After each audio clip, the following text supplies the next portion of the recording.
أعوذ بالله من الشيطان الرجيم بسم الله الرحمن الرحيم الحمد لله رب العالمين والصلاة والسلام على أشرف الأنبياء والمرسلين وعلى أهله وصحبه أجمعين رب اشرح لي صدري ويسر لي أمري واحلل عقدة من لساني يفقهوا قولي أما بعد.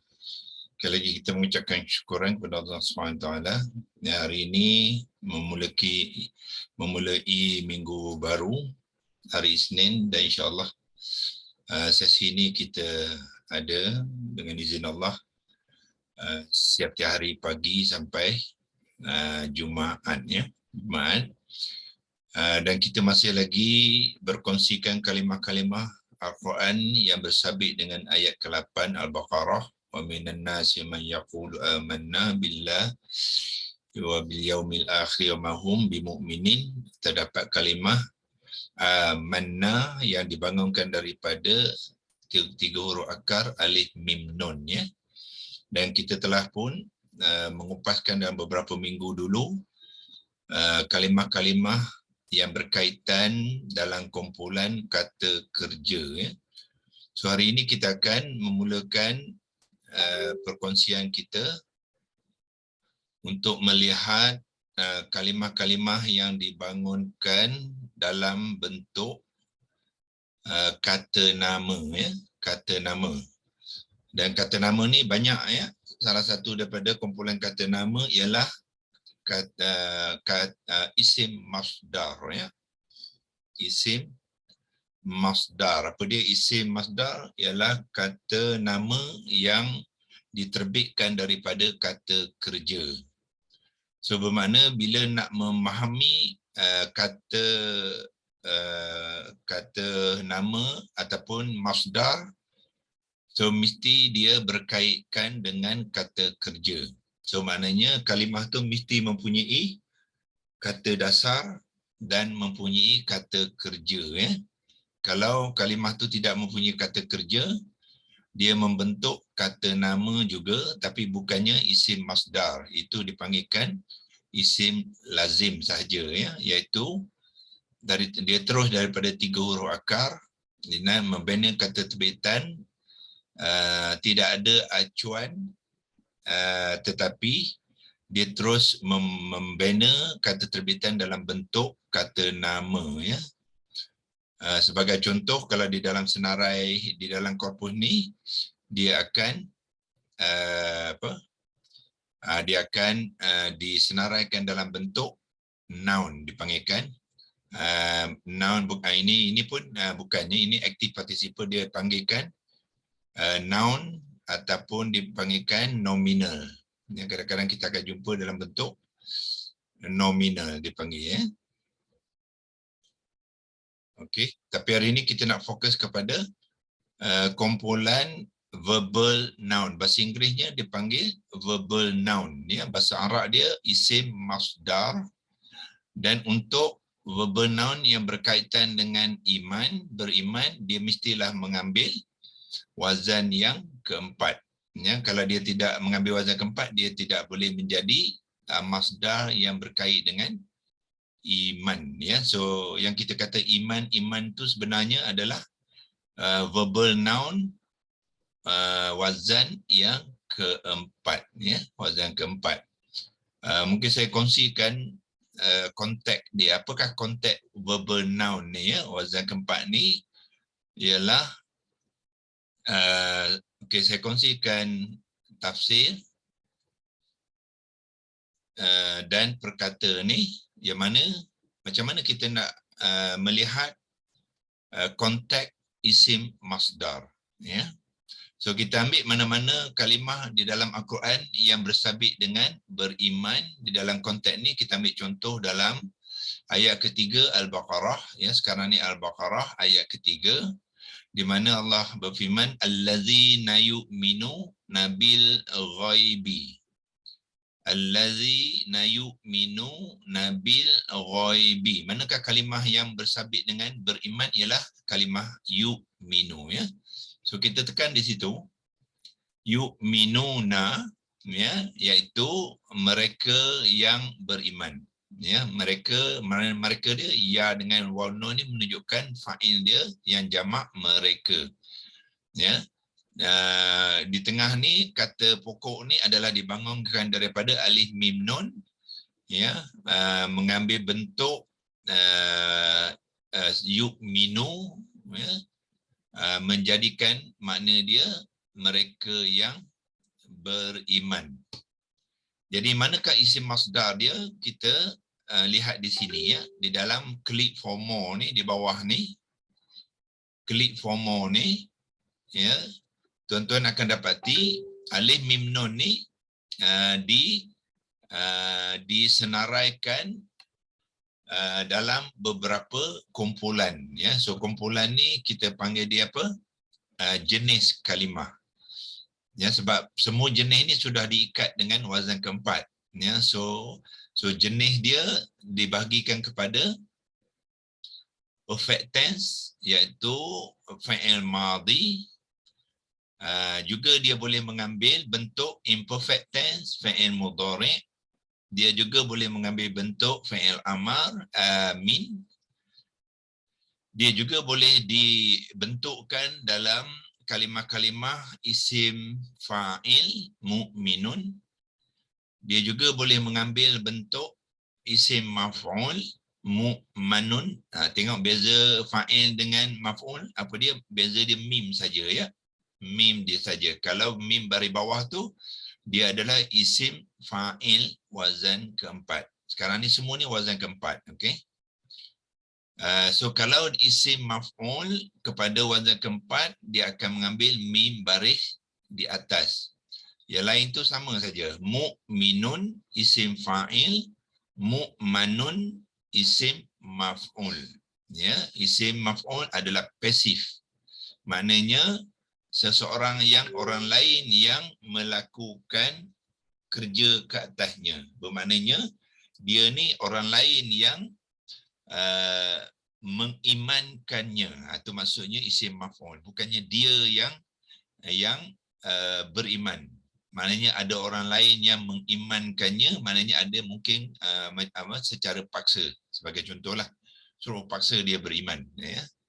Biasanya beriman ni dia tidak ada kes isim maf'ul, sebab beriman ni sebenarnya tak boleh dalam bentuk pasif.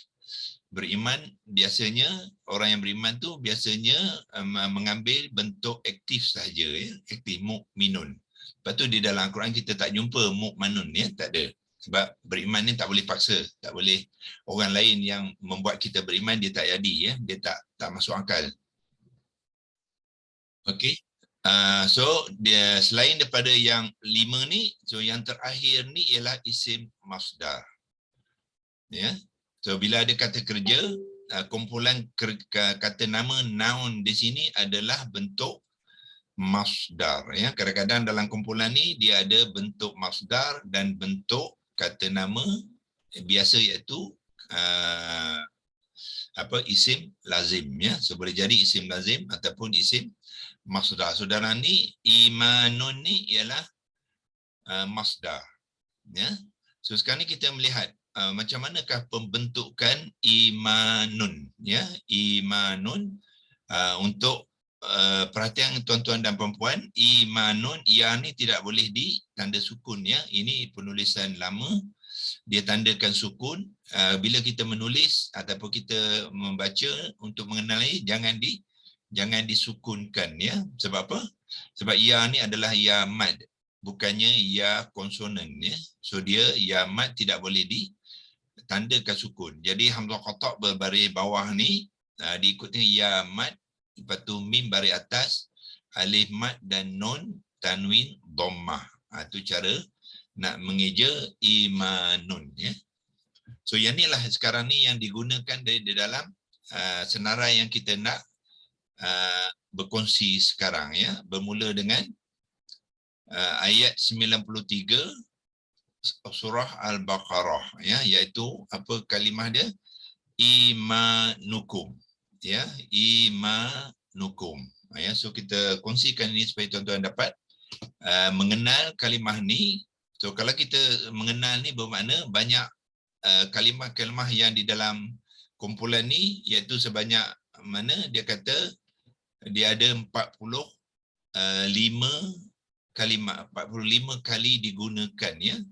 So di mana tuan-tuan melihat 45 kali itu sebelum kita pergi ke bahagian ni, sebenarnya yang itu dinyatakan di senarai yang atas sekali, ya, di sini, ya, ayat ni, ya, iaitu terdapat berapa 879 kalimah yang dibentuk daripada 3 huruf akar alif mim nun. Yang ni bukannya hamzah, ya, tuan-tuan tukarkan ni kepada alif, bukannya hamzah, ya. Kalau dia huruf, dia bukannya hamzah, dia adalah alif, ya. Tetapi bila sudah bergabung menjadi kalimah, barulah dia bertukar kepada hamzah, ya. So sini tukarkan, dia bukannya hamzah, tetapi korpus ni dia menggunakan hamzah. Untuk pendekatan QHS Academy kita tidak menggunakan hamzah, kita menggunakan alif, ya, alif. Okey, so di manakah verbal noun dia? Verbal noun tu yang dulu kita telah mengupaskan yang ni, ya, 537 ni, ya, dalam bentuk wazan keempat, iaitu bermula dengan mana. Yang ni kita telah buat yang dalam bentuk verb, kata kerja, ya. So hari ini kita nak kongsikan yang ini, 45 ni dalam bentuk verbal noun. Dia juga mengambil bentuk wazan keempat, tetapi dia sekarang verbal noun yang dalam kumpulan imanun. Imanun, ya. So yang inilah yang kita nak kongsikan. Mungkin 45 kes ni kita selesai dengan cepatnya sebab dia banyak berulang kali pun, ya. Jadi apabila tuan-tuan mengenal pembentukan kalimah tu, insya-Allah kalimah lain tu sebenarnya boleh dikenali, ya. So kita terus ke kumpulan verbal noun tadi, iaitu kita scroll saja kat bawah ni, ya. Dia sebelah bawah. Yang ni dia. Verb, noun, adjective, active participle.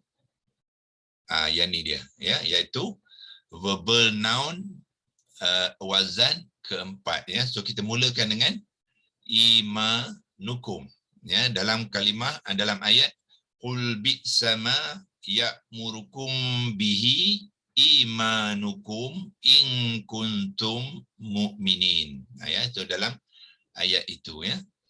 So kita kopikan ni untuk memberi penerangan, ya. Gunakan leksi logos seperti biasa, ya, untuk membahaskan macam manakah pembentukan imanukum ni boleh berlaku daripada 3 huruf akar, iaitu alif, mim dan nun, ya. So sebelum tu kita cuba terangkan dia supaya dalam penerangan tu dia akan selari dengan apa yang kita nak tunjukkan dalam pembentukan kalimah, ya. So penerangan dengan pembentuk kalimah tu dia mesti selaras. Kalau dia tak selaras, maknanya penerangan kita tu tak betul, ya. Jenis yang kita kenal pasti tu tidak tepat. So dia mesti selaras. Baru itulah buktinya menunjukkan jenis yang kita telah kenal pasti itu betul, iaitu isim masdar wazan keempat, ya. Okey, so beri dia penerangan. Apakah agaknya imanukum ni? Ingat dia adalah verbal noun, ya. Dia bukannya kata kerja dah. So jangan mula dengan fi'il, ya, madhi atau fi'il amal ataupun fi'il mudhari' dah. Dia adalah kata nama. Verbal noun is a noun. Kata nama. Okey. So mulakan dengan isim lah. Ya, dia adalah isim masdar. Isim bermula dengan hamzah wasal, sim dengan mim, ya. Dia adalah isim masdar, ya. Mim, sad, dal, ra. Itu dia isim masdar. Bahasa Inggeris dia verbal noun. Bahasa Melayu dia kata nama terbitan daripada kata kerja. Itu isim masdar. So persoalannya, imanukum ni isim masdar wazan keberapa? Tadi pun kita telah lihat dalam kumpulan apa? Wazan keempat. Ya, form 4. Ya, form 4. So dia adalah wazan keempat. Sebab isim masdar ada banyak jenis ya dan banyak wazan. So wazan tu mesti tepat. Ya, yang kita kena pasti itu mesti tepat, iaitu wazan keempat. Wazan keempat. Okay. Isim masdar wazan keempat yang menunjukkan imanukum, tetapi dia ada dua kalimah ya.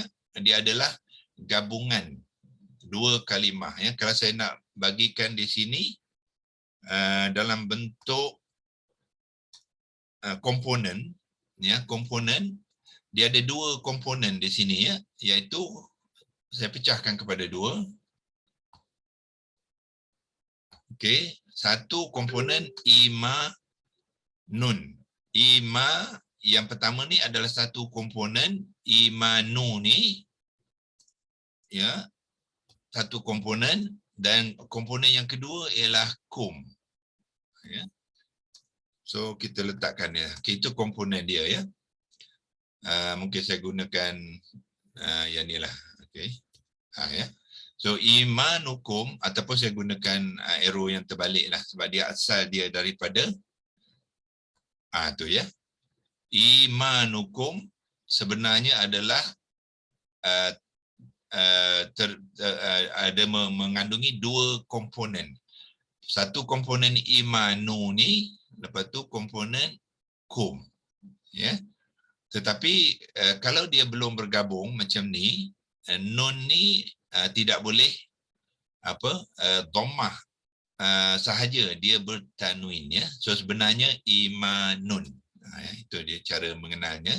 Dia adalah imanun dengan kum. Apabila dia bergabung, barulah nun ni gugur tanwinnya ya. So bermakna bila ada dua komponen, yang ni kata nama dan ini pun kata nama ya, yang ni adalah isim masdar dan ini isim dhamir. So gabungan imanun dengan kum menjadi imanukum ni adalah kita panggilkan dia idhafah. Ya, so sebenarnya imanukum ni adalah idhafah. Ya. So kita catatkan ke sini. Idhafah.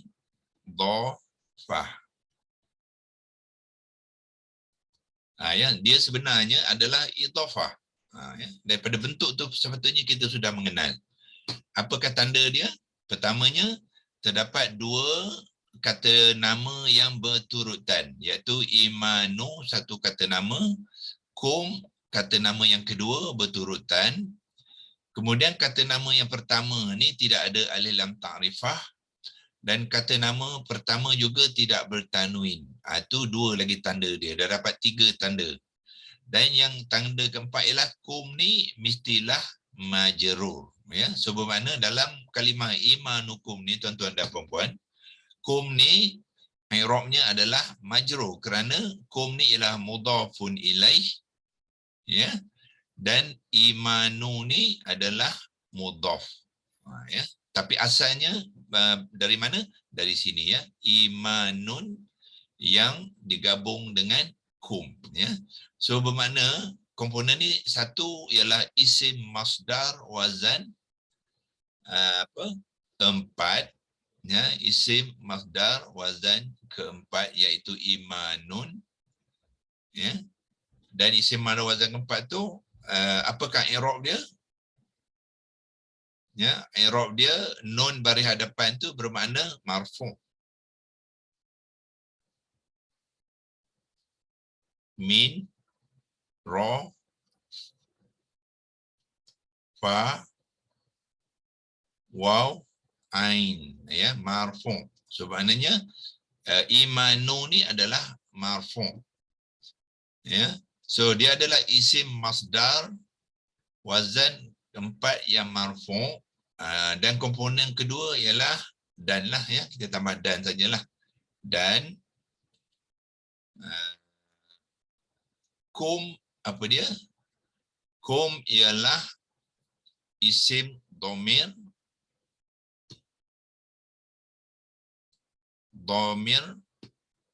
dot, mim, ya, ra.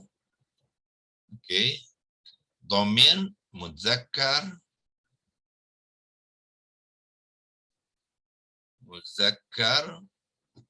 iaitu maskulin, dan untuk kamu semua orang kedua, so kita panggil dia mukhatab ya. Mu, ra, alif, ta, ba. Itu maknanya orang kedua ya. Isim dhamir muzakkar mukhatab, lepas tu dia jamak. Ya, so dia ramai tu, masukkan jamak sekali.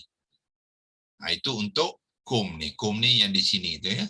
So imanu ni ialah isim masdar wazan keempat marfu.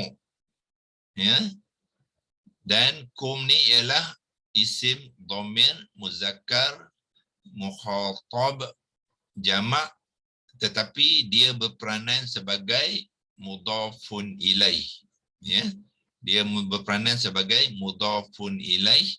Jadi kita masukkan sekali, bracketkan dia, ya, dia adalah mudhafun ilaih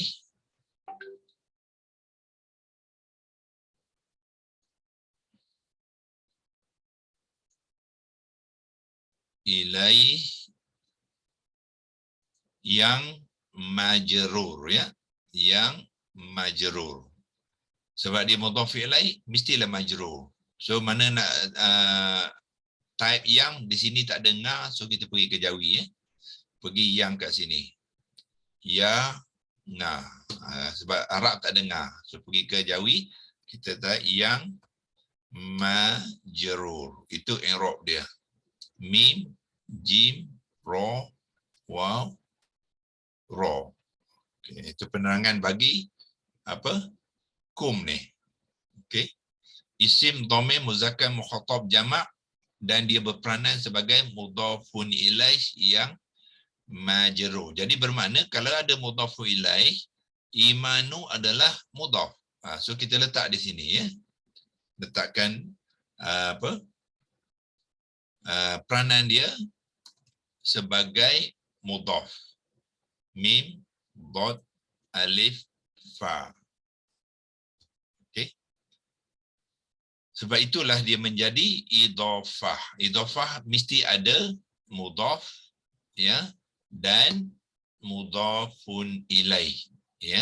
So mudhafun ilaih bila idhafah dia mesti majrur walaupun baris dia baris depan dengan mim mati ya. Majrur tidak semestinya kasrah. Ingat ya. Kasrah bukan makna majrur. Kasrah tu hanya tanda saja ya, yang majrur ialah i'rab dia. I'rab adalah bergantung kepada status kalimah tu. Jadi status dia sini ialah mudhafun ilaih, dia mestilah majrur ya. Jadi itulah penerangan bagi imanukum. Dia adalah idhafah ya, dan komponen tu sebenarnya berasal daripada imanun dengan kum. Ya. Dan untuk penerangan dia imanun tu ialah isim masdar wazan 4 yang marfu yang berfungsi sebagai mudhaf, kata nama yang bersandar, itu namanya mudhaf. Kata nama yang pertama ni dia bersandar kepada kata nama yang kedua ya, sebab tu idhafah makna Melayu dia sandaran ya. Jadi imanu ni bersandar kepada kum, so dia dinamakan mudhaf. So kum ni ialah isim dhamir muzakkar mukhatab yang jamak dan dia berperanan sebagai mudhafun ilaih. Mudhafun ilaihnya yang disandarkan kepadanya. Itu maksud dia. Mudhafun yang disandarkan kepadanya, dan i'rab semua mudhafun ilaih dalam Al-Quran mestilah majrur ya, mestilah majrur. Itu penerangan kepada imanukum ya, sebelum kita membina pembentukan kalimah dia, supaya kita nampak di manakah kalimah imanu tu terbentuk ya. So seperti biasa kita mula dengan 3 huruf akar dia, iaitu alif mim nun. Okey, alif mim nun menjadi kata dasar sama dengan sebelum ni kita sudah dah buat alif hamzah qata' baris atas, mim baris bawah dan nun baris atas. Baris atas. Okey, itu kata dasar dia aminah. Kemudian dia mengambil acuan apa? Untuk membentuk imanun tu dia mengambil acuan isim masdar wazan keempat. Ini acuan dia mesti sekali sama dengan jenis yang kita sudah kenal pasti, isim masdar wazan keempat. Jadi apakah acuan isim masdar wazan keempat? Tuan-tuan dan puan kena rujuk kepada apa ni, template ni ya. Lihat apa dia isim masdar wazan keempat, kolom B. Yang ni. Kolom B ialah isim masdar. Jangan pergi tempat lain ya. Tempat lain tu sini apa ya? Ini acuan fa'lun. Yang dua ni acuan isim fa'il dengan isim maf'ul. C dengan D ni adalah isim fa'il ataupun isim maf'ul. So lihat kolom B iaitu isim masdar. So acuan dia ambil wazan keempat. Yang mana wazan keempat? Yang ni. If'al ni. Ya, saya highlightkan sekarang. Ni dia. Inilah acuan yang kita nak gunakan untuk pembentukan kalimah ya dalam imanun tadi ya. So kita gunakan acuan ni. Kalau salah pilih acuan dia tidak jadi ya. Maknanya salah, kita belum faham lagi lah. So gunakan acuan yang betul, if'alun. Masukkan di sini. Itu acuan untuk isim masdar wazan keempat. Ya. Kemudian apa kita buat bila dah ada acuan ni, masukkan hamzah qata' ni di mana? Gantikan fa. Ya, hamzah qata' besarkan sikit supaya tuan-tuan faham macam mana nak menggunakan acuan. Ini ada 3 huruf. Dalam 3 huruf kata dasar ni ada 3 huruf ya. Dia perlu masuk ke dalam ni menggantikan fa ain lam. Ya.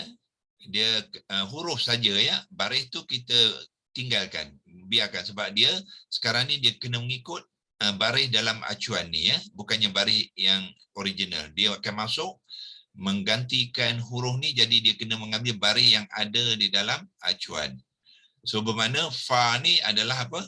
Hamzah qata' yang ini, dan dia perlu berbaris sukun. Ain ialah mim dan mim tu kena mengambil baris atas. Lepas tu lam ni ialah nun. Nun tu perlu mengambil dhammah sakinah, dhammah tanwin. Ya. So dia menjadi kata terbitan apa? Okey, saya kopikan di sini. Bawa ke sini. Ya. Dia mula dengan hamzah qata' ni, kemudian yang ni ganti dengan hamzah qata' yang ini ya. So ambil sini, copy, gantikan dia. Fa ni ganti dengan hamzah qata', dan hamzah qata' tadi adalah sukun. Ya, tandakan sukun. Tu dia ya. Jadi 2 hamzah, 1 hamzah qata' berbaris bawah, 1 hamzah qata' yang sukun yang ni. Yang ni masuk ke fa tadi, fa ni sukun, jadi dia jadi sukun lah. So ain ni adalah mim. Gantikan mim ni ke dalam ain. So dia mengambil baris atas ya. So bukannya baris bawah, buangkan baris bawah tu. Dia mengambil baris atas, ain baris atas tadi, ambilkan baris atas iaitu sini. So mim baris atas. Ya, alif tu sebab ada alif, so memang ada alif lah di sini dalam acuan tu ada alif, so alif jangan buang ya sebab memang ada alif. Lepas tu lam ialah nun. So gantikan nun ni kepada lam ni, dia menjadi nun yang tanwin dhammah. Kopikan dia, gantikan kat sini, baris dia ialah tanwin dhammah. Jadi itulah kalimah kata terbitan yang dibangunkan daripada kata dasar aminah, mengambil acuan if'alun iaitu isim masdar wazan keempat. Dia akan menjadi kalimah apa? Imanun. Ya, imanun.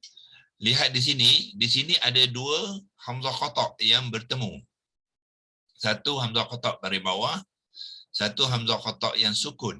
Ya, so bila bertemu macam ni, yang ni perlu ditukarkan kepada mad badal. Ya, dulu sebelum kita buat amana menjadi amana, tetapi di sini hamzah qata' berbaris bawah. So hamzah qata' ini perlu ditukar kepada mad ya. Ya, ingat. Hamzah qata' berbaris bawah jangan pergi tukar pada alif. Ya, sebab hamzah qata' baris bawah tidak boleh mengikut mad alif. Itu hukum tajwid pula, kena masuk sekali dalam dalam pembentukan ini. Sebab itu kita kena tajwid, sorof, nahu ni kena belajar sekali, ya. Integratekan sekali, barulah kita kemas kefahaman kita. So tukar kepada mad badal, tetapi huruf mad dia bukannya alif tapi ya. Okay. So ini kopikan saja, bawa ke sini, tukarkan ini kepada hamzah qata', ya, dan diikuti dengan mana dia? Yang ini kita tukar kepada mad ya, ya, bukannya alif. So di manakah mad ya? Yang inilah. Tu dia. Jadilah imanun. So makna ini adalah mad badal. Ya, dibacakan sepanjang 2 harakat. Kenapa mad badal? Sebab terdapat 2 hamzah yang berturut-turut. Orang Arab dia tak cakap macam imanun, ya. Dia tukarkan kepada dia lebih suka menyebutnya bukannya ima, dia suka sebut ima. Dia tukarkan sebagai i, bukannya i. Itulah namanya mad badal, ya. So ima mana kita dah dapatlah ni, ya. Inilah imanun tu. Ya, lepas tu buatlah proses tambahkan kom. Ya, tambahkan kom. Ambil yang ni saja, kopi ni. Ya, masuk ke sini. Dan bila dah dapat imanun, tambahkan kom. So dia akan jadilah imanukum. Ya, so selesailah. Itu proses dia. Ya. Jadilah kalimah imanukum. Ya, itulah, ya, macam mana pembentukan imanukum, yang mana imanukum tu adalah idhafah, dan penerangan pun kita sudah buat di sini. Kalau saya nak, sebab dia panjang sangat ke kiri tu, mungkin saya potongkan di sini, bawa ke line satu lagi supaya kita dapat lihat keseluruhan dia. Potongkan dia.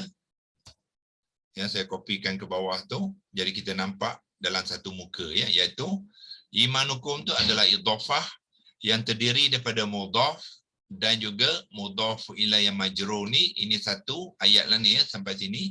Ini satu ayat.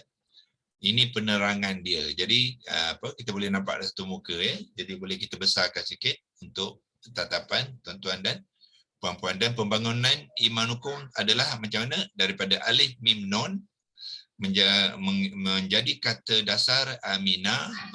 Aminah bermakna percaya. Dia belum lagi beriman sebab dia wazan 1, ya. Untuk membentuk konteks beriman, dia kena menggunakan wazan keempat.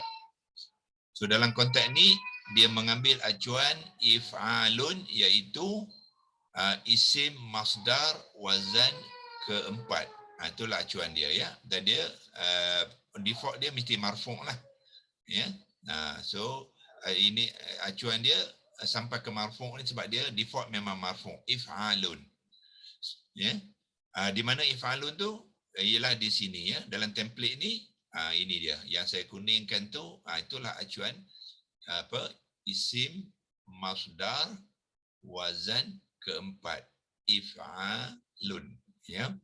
So if'alun ni acuan daripada fa'ilam. So bila membentukkan tu kena tukarkan fa'ilam dengan 3 huruf di dalam kata dasar hamzah qata', mim dengan nun, masukkan ke dalam acuan, dia akan menjadi kata terbitan imanun.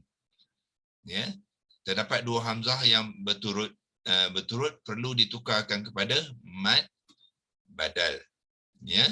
Kalau dia baris bawah, tukarkan kepada ya. Kalau dia baris atas, tukarkan kepada alif. Kalau dia baris hadapan u, tukarkan kepada wow. Itu dalam disiplin tajwid pula. Jangan kita silap pilih ya. Tajwid tu kita juga kena fahamkan sekali. Dia jadilah imanun dibacakan sepanjang 2 harakat ya. Dan lihat di sini apabila hamzah qata' dia berkepala alif ya. So tidak ada hamzah qata' baris bawah yang tak ada kepala alif ya. Dia stand alone tak ada. Ya. Yang stand alone tu kalau diikuti dengan alif mad ya. So kalau dengan yang mad dia ada kepala. Ini dia panggilkan kepala alif. Jadi ejaan dia imanun. Ya. Dan untuk membentuk imanukum yang idhafah tu kena tambahkan kum. Ini kata nama yang pertama dia tergantung makna iaitu apa? Iman. Ya. Iman nak memenuhi makna iman tu kena ada kalimah yang kedua iaitu kum. Maka barulah memberi makna ya iman tadi memberi iaitu iman kamu. Imanukum, so kita boleh berikan makna dah ya. Iman maknanya imanlah, kum ialah kamu semua ya, iaitu iman kamu ya. So makna dia kita boleh terjemahkan dia sebagai iman. Melayu dia tidak ada hamzah qata', so kita gunakan alif lah ya. Iman ya min alif nun iman. Kum ialah kamu tapi dia ramai, so kita letak kamu semua. Iman kamu semua. Mim waw alif. Itulah makna kepada imanukum ya. Dia adalah bentuk idhafah. So makna dia pun mesti dalam bentuk idhafah ya. Iman kamu semua adalah idhafah. Okey. So bila Assalamualaikum dok. Assalamualaikum. Minta maaf saya terlepas tadi. Kenapa hamzah qata' tu tak ditukar kepada mad badal ya? Kenapa apa soalannya? Kenapa ditukar?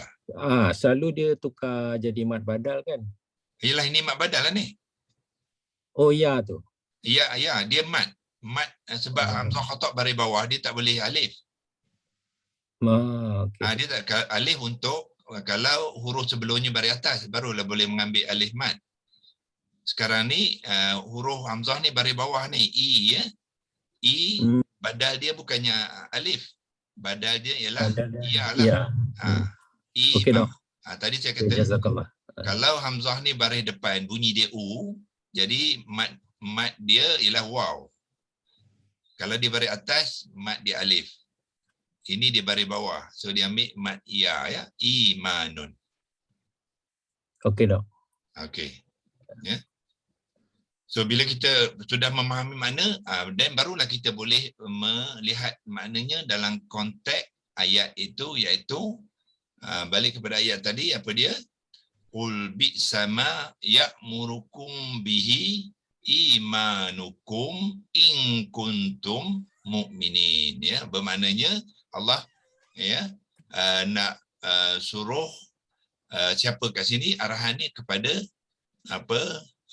Nabi Musa ya untuk mengatakan kepada Bani Israel yang mengikutnya yang telah yang telah mengambil anak patung lembu tu dan sembahnya ya, dia nak menjadikan anak patung tu sebagai sembahan, jadikan Tuhan pula, dan mereka seolah-olah nak beriman dengan anak patung pula. Ini Allah tegur ya, qul bi sama, katakanlah bi sama ya'murukum ya, iaitu buruk sangat apa yang kamu suruhkan ya, ataupun apa yang kamu serukan ya, ya'murukum bihi dengannya, yang yang menyeru kamu, bukan kum ni ialah objek ya, yang menyeru kamu dengannya. So apakah yang menyeru kamu dengan itu? Ialah imanukum. So bermakna imanukum ni adalah fa'il kepada kalimah ya'murukum ni. Objek dia ialah kum. Ya, jadi imanukum, iman kamu itu adalah fa'il. Dalam konstruk ni dia adalah fa'il kepada ya'muru. Maknanya iman kamu lah yang mengajak kamu, menyeru kamu tu untuk melakukan perbuatan yang menentang arahan daripada Nabi Musa, iaitu menyembah Allah tapi dia pergi sembah anak patung lembu. In kuntum mukminin, sekiranya kamu betul-betul orang yang beriman. Tapi nyatalah daripada perbuatan mereka itu sebenarnya mereka itu bukannya orang yang beriman, dan mereka memang terkenal dengan kedegilan mereka, walaupun mereka diselamatkan oleh Allah daripada Firaun, tetapi dalam perjalanan mereka mengikut Nabi Musa tu macam-macam perintah yang disuruh oleh Allah mereka melanggar, termasuklah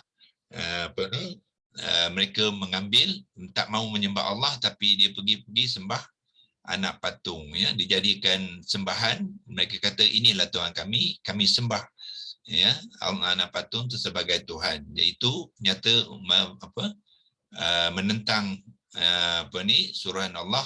Kalau kita nak tengok cerita yang sepenuhnya, kita akan tengok di ayat ni lah. So itu hanya sebahagian daripada ayat. So ayat tu bermula dengan wa iz akhadna mitsaqakum wa rafa'na fawqakum at-tur khudhu ma atainakum biquwwatin wasma'u. Jadi Allah mengatakan, ingatlah ketika kami mengikat perjanjian dengan kamu tu Bani Israel, tapi mereka ni tak nak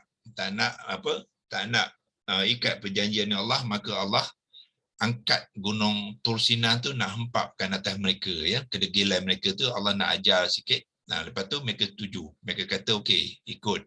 Warfa'na fawqakum at-tur khudhu ma atainakum. Jadi arahan Allah ini fi'il amar, maka ambillah, peganglah apa yang telah kami sampaikan, berikan kepada kamu biquwah, dengan sekuat-kuatnya.